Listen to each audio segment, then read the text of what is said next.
তেহরানের চায়ের কাপ থেকে শুরু করে সংবাদপত্রের পাতায় এখন আলোচনার প্রধান বিষয় ট্রাম্পের হুমকি ও আলটিমেটামের পরিপ্রেক্ষিতে তেহরানের নাগরিকদের মধ্যে মিশ্র প্রতিক্রিয়া। কেউ বলছেন প্রতিরোধ জরুরি, আবার কেউ চাইছেন কূটনৈতিক সমাধান। অন্যদিকে হামলার জবাব হামলায় দিতে দৃঢ় প্রতিজ্ঞ ইরান সরকার।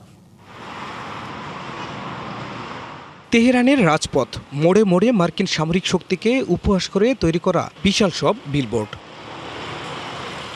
বিলবোর্ডে লেখা পারস্য উপসাগর ইরানের শিকারের ক্ষেত্র।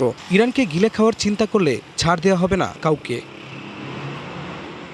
নির্ধারিত সময়ে সমঝোতা না হলে ইরানের অবকাঠামো ধ্বংসের হুঁশিয়ারি দিয়েছেন ট্রাম্প। বিপরীতে সাধারণ ইরানিদের কণ্ঠে দেশপ্রেম আর প্রতিরোধের সুর।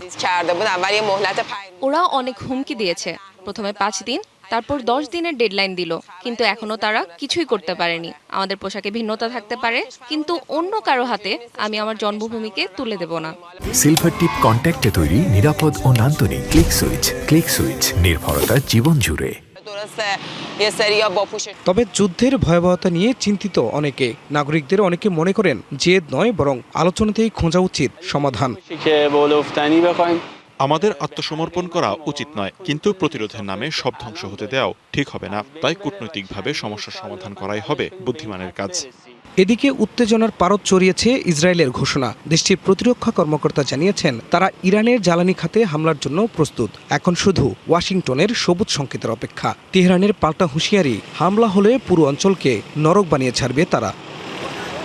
খান মোহাম্মদ মুকুল, ডিবিসি নিউজ ডেস্ক।